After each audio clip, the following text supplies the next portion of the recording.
अस्सलाम वालेकुम, welcome back. तो ये हमारा जनरल एबिलिटी की सीरीज़ का 9th लेक्चर है जिसमें हम आज बेसिक ज्योमेट्री के बारे में देखेंगे। तो बेसिक ज्योमेट्री में सबसे इम्पॉर्टेंट कॉन्सेप्ट जो आता है वो है एंगल का कॉन्सेप्ट। तो एंगल की सबसे पहले हम डेफिनेशन को देख लेते हैं, इसका कॉन्सेप्ट समझने की कोशिश करते हैं। एंगल क्या होता है, इसके मेजरिंग यूनिट्स क्या हैं, इसके टाइप्स क्या हैं। तो सबसे पहले कि एंगल की डेफिनेशन है कि tells about angular displacement of object moving on circular path. मतलब ये किसी सर्कुलर पाथ के ऑब्जेक्ट के मूव करते हुए एंगुलर डिस्प्लेसमेंट को बताता है, इसे हम कहते हैं एंगल। अब एंगल के बेसिकली 3 यूनिट्स होते हैं, एक होता है डिग्री, एक होता है रेवोल्यूशन और एक होता है रेडियन। जो डिग्री है ये स्मॉलर एंगल्स के लिए यूज़ होता है। और अब फॉर एग्जांपल आप अगर एक सर्कल में देखें तो एक सर्कल में टोटल एंगल्स जो हैं वो होते हैं 360। जैसे हम ये इस तरह का कोऑर्डिनेट लेते हैं तो सर्कल जो होता है वो यहाँ से लेकर यहाँ तक होते हैं, ठीक है। तो मतलब एक पूरा जो होते हैं सर्कल जो होते हैं उसमें 360 डिग्रीज होते हैं। नेक्स्ट है रेवोल्यूशन। रेवोल्यूशन जो होता है ये भी एंगल का यूनिट है। 1 रेवोल्यूशन जो होता है वो 360 डिग्री के बराबर होते हैं। एक रेवोल्यूशन 360 डिग्री के बराबर होता है और 2 पाई रेडियन के बराबर होता है। रेडियन जो है ये ऐसे यूनिट है एंगल का। अब ये वाला जो फॉर्मूला ये बहुत इंपॉर्टेंट है कन्वर्जेंस के लिए कि हमने देखें एक सर्कल जो है उसमें 360 डिग्रीज जो हैं वो एंगल है, उसमें 1 रेवोल्यूशन एंगल है या उसमें 2 पाई रेडियन का होता है एंगल का एक सर्कल। ये 3 जो हैं ये यूनिट्स हैं एंगल्स के।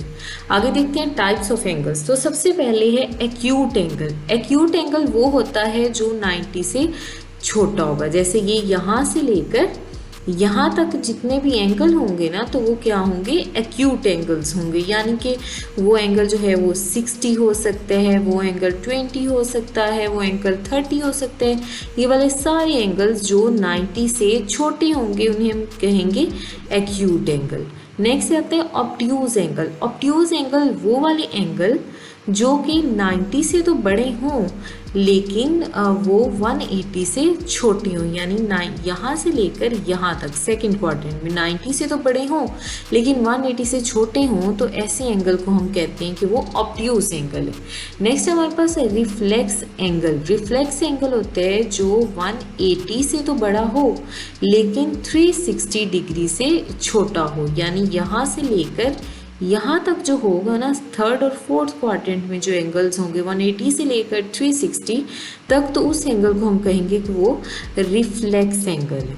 नेक्स्ट है हमारे पास कॉम्प्लीमेंट्री एंगल। सो कॉम्प्लीमेंट्री एंगल जो वो वाले एंगल होंगे जिनका सम जो है वो एंगल्स का 90 हो। फॉर एग्जाम्पल हम कर लेते हैं 2 एंगल अगर हम ले लें 30 ले लें प्लस जो है 60 ले लें, तो ये दोनों जो एंगल्स होंगे 30 और 60 ये एंगल्स क्या होंगे, कम्प्लीमेंट्री एंगल होगा जी। ऐसे एंगल्स जिनका सम जो है वो 90 है। 60 प्लस 30 90 होता है। ऐसे तमाम एंगल जिनका सम जो है वो 90 आए उन्हें हम कहते हैं कि वो कॉम्प्लीमेंट्री एंगल्स हैं। इसी तरह ऐसे एंगल्स जिनका सम जो है वो 180 आए, फॉर एग्जाम्पल मैं कह देती हूँ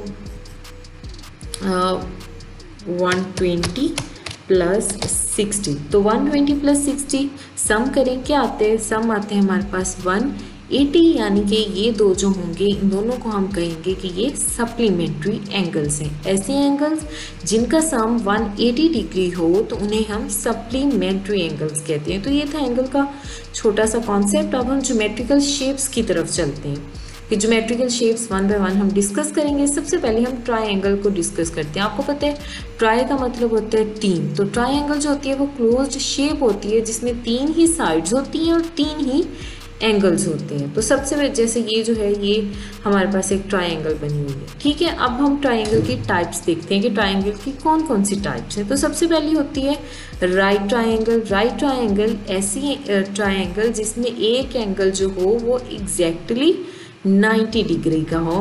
मतलब कि इस तरह की जो होगी जिसमें ये वाला जो एंगल है ना ये एग्जैक्टली 90 का हो, तो ऐसे ट्रायंगल को हम कहेंगे, ये एंगल जो है ये 90 का हो तो ऐसे ट्रायंगल को हम कहेंगे कि वो हमारे पास राइट ट्रायंगल है। नेक्स्ट है ऑब्लीक ट्रायंगल। ऑब्लीक ट्रायंगल वो होगी जो कि राइट ट्रायंगल है। हर ट्रायंगल जो राइट ट्रायंगल ना हो, यानी उसमें कोई 90 का एंगल ना हो, उसे हम कहेंगे कि वो ऑब्लिक ट्रायंगल है।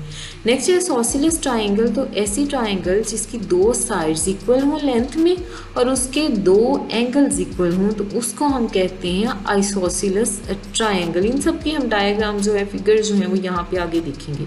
नेक्स्ट इक्विलेटरल ट्रायंगल, ऐसी ट्रायंगल जिसकी तीनों साइड्स भी बराबर हों, तीनों एंगल भी बराबर हो। मतलब एक बात आपने याद रखनी है कि कोई भी ट्राइंगल हो, उसके जो तीन एंगल्स होते हैं ना, तो तीन एंगल्स का जो सम होगा, चाहे वो ये जो यहाँ पे एंगल है वो हो, चाहे जो यहाँ एंगल है वो हो, चाहे वो यहाँ एंगल है वो हो, तो तीनों एंगल्स का सम उसका हमेशा जो है वो क्या रहेगा, 180 ही रहेगा। तो अब इस बात का मतलब क्या हुआ कि इक्विलेटरल ट्राइंगल में तीनों एंगल्स बराबर है। इसका मतलब ये हुआ 60 का एंगल जो है वो ये है, 60 का एंगल वो ये है, 60 का एंगल ये है, तो फिर हमारे पास टोटल क्या आएगा, 180 आएगा। नेक्स्ट हमारे पास स्केलिंग ट्रायंगल। तो स्केलिंग ट्रायंगल वो होती है जिसकी कोई भी साइड इक्वल ना हो। हर ऐसी ट्रायंगल जिसकी कोई भी साइड इक्वल ना हो उसे हम कहते हैं कि वो हमारे पास scaling triangle. Acute triangle, acute angle हमने पढ़ा था वो वाला एंगल जो 90 से छोटा हो। तो ऐसी ट्रायंगल जिसके तीनों जो एंगल्स हैं वो 90 से कम हो, छोटे हों, यानी फॉर एग्जांपल ये यही कह लेंगे, ये जो इक्विलेटरल हमें पढ़ी थी जिसमें तीन एंगल्स बराबर होते हैं, तो वो भी एक एक्यूट ट्रायंगल होगी।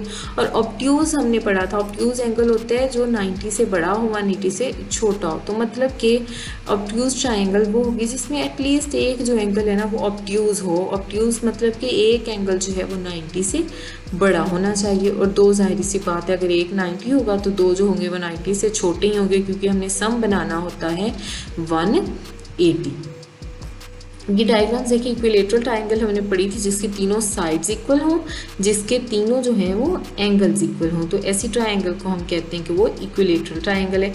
आइसोसेलेस ट्रायंगल पढ़ी थी जिसकी दो साइड्स बराबर होंगी, दो एंगल्स, तो ये वाली साइड और ये वाली साइड इक्वल है, ये हमारे पास आइसोसेलेस ट्रायंगल है। नेक्स्ट है स्केलिंग ट्रायंगल। हमने पढ़ी थी वो वाली ट्रायंगल जिसकी कोई भी साइड जो है वो बराबर ना हो, तो ना इसकी ये वाली साइड बराबर है, ना इसकी ये, ना ये तीनों साइड्स बराबर नहीं है, तो ऐसी ट्रायंगल को हम कहते हैं कि वो हमारे पास स्केलिंग ट्रायंगल। एक्यूट ट्रायंगल वो होती है एक्यूट ट्रायंगल जिसमें तीनों एंगल जो है वो 90 से छोटे हो, यानी ये भी लेस देन 90 है, ये भी लेस देन 90 है, और ये एंगल भी लेस देन 90 है।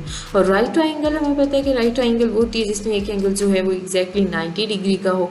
ऑब्ट्यूज ट्रायंगल वो होती है जिसमें तीनों जिसमें एटलीस्ट वन एंगल जो है वो 90 से बड़ा हो, जैसे ये वाला जो एंगल है ना ये 90 से बड़ा है, और बाकी दो तो जाहिर सी बात है सम 180 बनाने, तो बाकी दो जो होंगे वो क्या होंगे, 90 से छोटे ही होंगे। नेक्स्ट देखिए, अब एरियाज ऑफ ट्रायंगल्स की तरफ चलते हैं। तो हर ट्रायंगल के हम एरियाज देखते हैं। राइट ट्रायंगल का एरिया होता है 1/2 मल्टीप्लाई बेस इंटू हाइट। तो देखें ये हमारे पास होती है एक राइट ट्रायंगल जिसमें ये हमारे पास होता है परपेंडिकुलर, ये हमारे पास होता है बेस, और ये हमारे पास होता है हाइपोटेन्यूज। तो राइट ट्रायंगल का एरिया होगा 1/2 मल्टीप्लाई बेस मल्टीप्लाई हाइट, यानी ये परपेंडिकुलर जो इतनी हाइट हो रही होगी वो इनको दो चीज़ों को बेस और हाइट को 1/2 से मल्टीप्लाई करेंगे तो हमारे पास राइट ट्रायंगल का एरिया आएगा। इक्विलेटरल ट्रायंगल का आपने अगर फाइंड करा, देखें इक्विलेटरल ट्रायंगल में हमारे पास तीनों साइड्स बराबर होती हैं, यानी अगर हम इस साइड को ए का नाम दे रहे हैं, ये भी साइड ए होगी, ये भी साइड ए होगी, तो इसका जो इक्विलेटरल ट्रायंगल का एरिया का फॉर्मूला है वो ये होगा √3/4a²। ऑब्लिक ट्रायंगल का फॉर्मूला जो होता है 1/2 मल्टीप्लाई बेस मल्टीप्लाई हाइट ही होता है। अब देखिए, अब कोई ऐसी ट्रायंगल अगर आपके पास क्वेश्चन आ जाते हैं, ऐसी ट्रायंगल दी होती है जिसमें उसने दो साइड्स दे दी है ट्रायंगल की और एक एंगल दे दिया, और उसने आपको कहा है कि आप इसका एरिया फाइंड करें, तो ऐसी ट्रायंगल का एरिया फाइंड करने का तरीका ये है कि एरिया 1/2 इंटू है A B multiply, A B का मतलब क्या है, दोनों साइड्स, ठीक है, दो साइड्स गिवन है ना, तो 1/2 multiply A B multiply sine theta.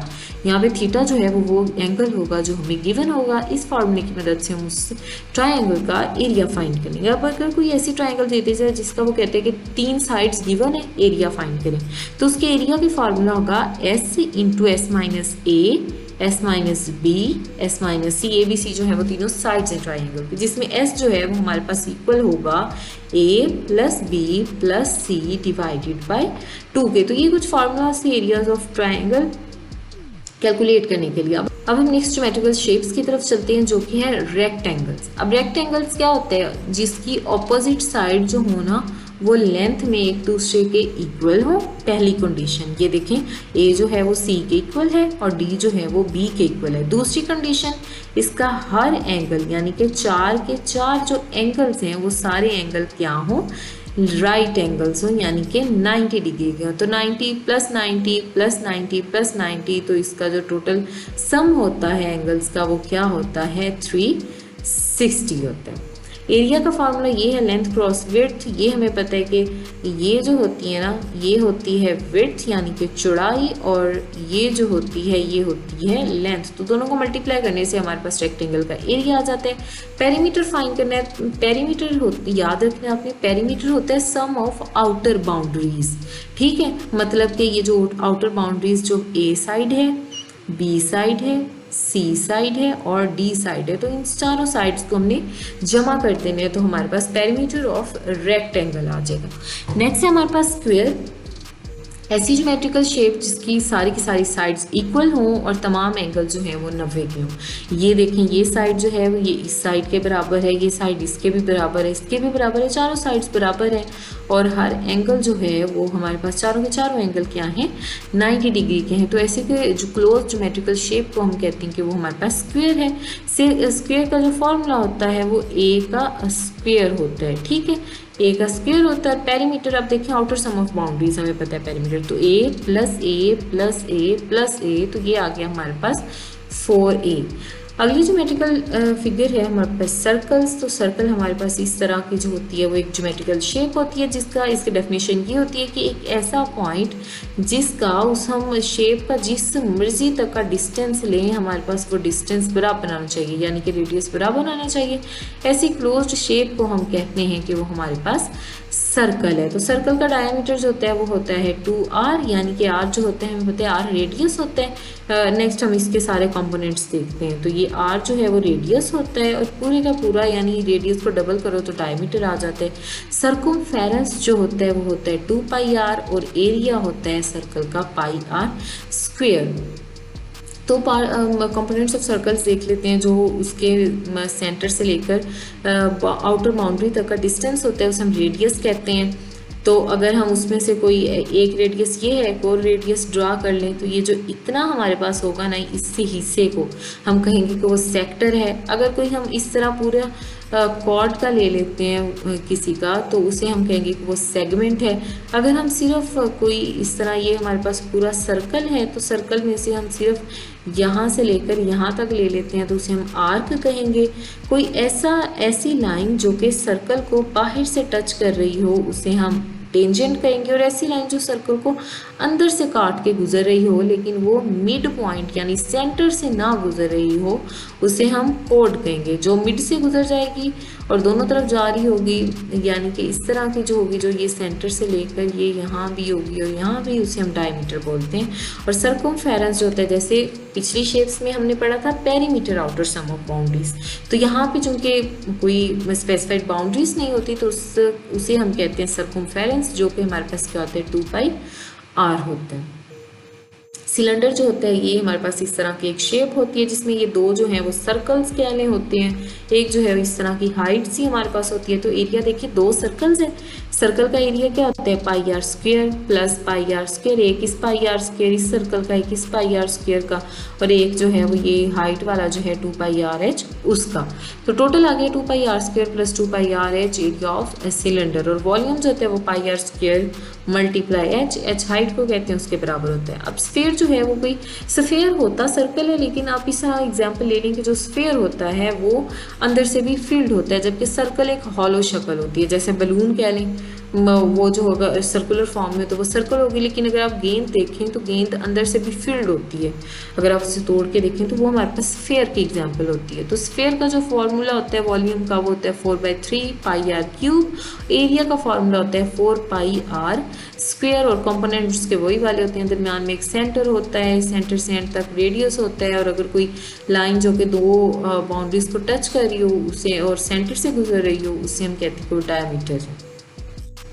Cube जो होती है वो इस तरह की एक शेप होती है, इसका फॉर्मूला होता है लेंथ क्रॉस विड्थ, यानी कि लेंथ ये 3 डायमेंशनल में होती है, लेंथ क्रॉस विड्थ और क्रॉस हाइट। ये इस तरह की हमारे पास क्यूब जो है वो 3 डायमेंशनल में एक शक्ल होती है, इसे हम क्यूब कहते हैं। ये क्यूब का वॉल्यूम का फॉर्मूला है। और कौन जो होती है वो इस तरह की एक ज्योमेट्रिकल फिगर होती है जिसके वॉल्यूम का फॉर्मूला है pi R square H divided by 3। तो एक वैसे ट्राइंगल में एक आपने सुना होगा, ये क्वेश्चन जो है बाद में क्वेश्चंस में बहुत ज़्यादा ये फॉर्मूला यूज होता है, पाइथागोरस थ्योरम। तो पाइथागोरस थ्योरम जो होता है वो होता है हाइपोटेनस का square is equal to base का स्क्वायर जमा परपेंडिकुलर का स्क्वायर। मतलब ये जो है फर्स्ट करें हमारे पास ये कोई राइट ट्रायंगल है, ये हमें पता है कि इसे हम कहते हैं परपेंडिकुलर, इस साइड को हम हाइपोटेनस कहते हैं और इस साइड को हम क्या कहते हैं, बेस कहते हैं। तो जो हाइपोटेनस का स्क्वायर होगा वो इक्वल टू होगा परपेंडिकुलर के स्क्वायर के जमा बेस के स्क्वायर के। तो अब इसकी जो direction actually in geometrical figure से रिलेटेड होती हैं डायरेक्शन प्रॉब्लम्स, लेकिन डायरेक्शन प्रॉब्लम्स चूँकि इंपॉर्टेंट है एग्जाम्स में पास्ट पेपर्स में रिपीटेडली आई हुई हैं, तो हम उसका एक पूरा लेक्चर जो है वो उसके कॉन्सेप्ट समझने में लगाएंगे, जिसमें हम डायरेक्शन प्रॉब्लम्स को सॉल्व करेंगे with the help of this geometrical figures.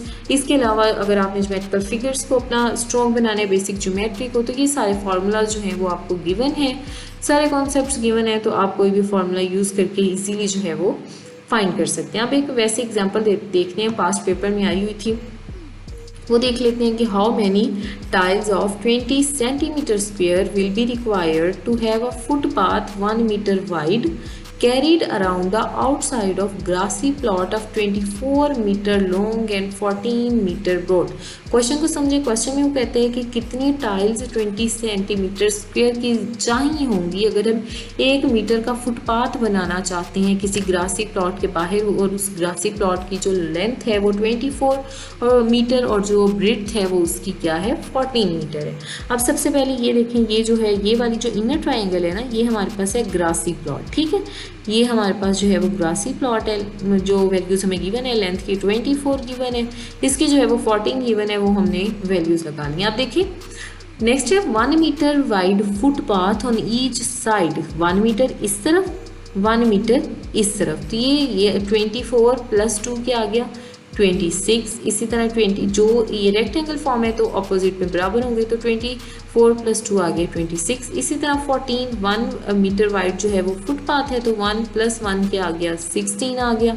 इसी तरह 14 1 + 1 जो है वो क्या आ गया 16 आ गया। अब ये वाली जो है ना आउटर बाउंड्री, ये हमारे पास ग्रासी प्लॉट प्लस फुटपाथ की अब हमने फाइंड करनी है वो नंबर ऑफ टाइल्स जो हमें ये फुटपाथ बनाने के लिए चाहिए होंगी। सबसे पहले total area of grassy plot निकाल लेते हैं, ये अंदर वाली रेक्टेंगल का, ये 14 और 24 का फॉर्मूला हमें पता है, ये लेंथ क्रॉस विड्थ क्यों होता है, तो दोनों वैल्यूज पुट करें 416 मीटर स्क्वायर आ गया। एरिया ऑफ ग्रासी प्लॉट पहले था इंक्लूडिंग फुटपाथ, यानी हमने ये बाहर वाले ट्रायंगल का ले लिया था जिसमें फुटपाथ भी था और ग्रासी प्लॉट भी था। अब हम सिर्फ ग्रासी प्लॉट का ले लेते हैं जिसमें 24 और 14 होंगे, दोनों को मल्टीप्लाई करेंगे 336 मीटर स्क्वायर हो गया। अब अगर हमने फुटपाथ का एरिया फाइंड करना है, यानी ये इतना, ये जो फुटपाथ है ना ये वाला, हमने इसका एरिया फाइंड करना है, तो इसका एरिया यही होगा ना कि हमने ये जो इंक्लूडिंग फुटपाथ वाला एरिया माइनस एक्सक्लूडिंग फुटपाथ वाला एरिया, दोनों एरियाज को माइनस कर दिया तो 80 मीटर स्क्वायर आ गया। अब देखिए यहाँ पे मीटर में है यूनिट, यहाँ पे जो उन्होंने नंबर ऑफ टाइल्स की वो बताई हुई है ना साइज, वो सेंटीमीटर में, तो जो हमारे पास यूनिट्स हैं वो सेम होने चाहिए। मीटर स्क्वायर को हम सेंटीमीटर में कन्वर्ट कर लेंगे, और कन्वर्ट करने के लिए हमें 100 को 2 बार इससे मल्टीप्लाई करना पड़ेगा। तो ये हमारे पास आ गया ये सेंटीमीटर स्क्वायर। अब देखिए साइज ऑफ टाइल गिवन है 20 सेंटीमीटर स्क्वायर, तो नंबर ऑफ टाइल्स फाइंड करने का फॉर्मूला ये होगा area of footpath divided by size of tile, और वो आ गई अब नंबर कितनी नंबर ऑफ टाइल्स हमें चाहिए होगी 40,000, 40,000 टाइल्स जो हैं वो हमें इस तरह का एक फुटपाथ बनाने के लिए 40,000 टाइल्स जो हैं वो चाहिए होंगी। इसके साथ कोई यूनिट क्यों नहीं है, क्योंकि नंबर्स है, यहाँ ऊपर भी सेंटीमीटर स्क्वायर था, साइज़ में भी इसमें एरिया में भी सेंटीमीटर स्क्वायर था और साइज़ में भी सेंटीमीटर स्क्वायर था, दोनों कैंसिल हो गए, नंबर ऑफ टाइल्स हमारे पास आ गए 40,000। तो ये था हमारा आज का लेक्चर जिसमें हमने ज्योमेट्रिकल शेप्स का बेसिक कॉन्सेप्ट पढ़ा। नेक्स्ट वीडियो में हम नेक्स्ट टॉपिक डिस्कस करेंगे, तब तक के लिए अल्लाह हाफिज़।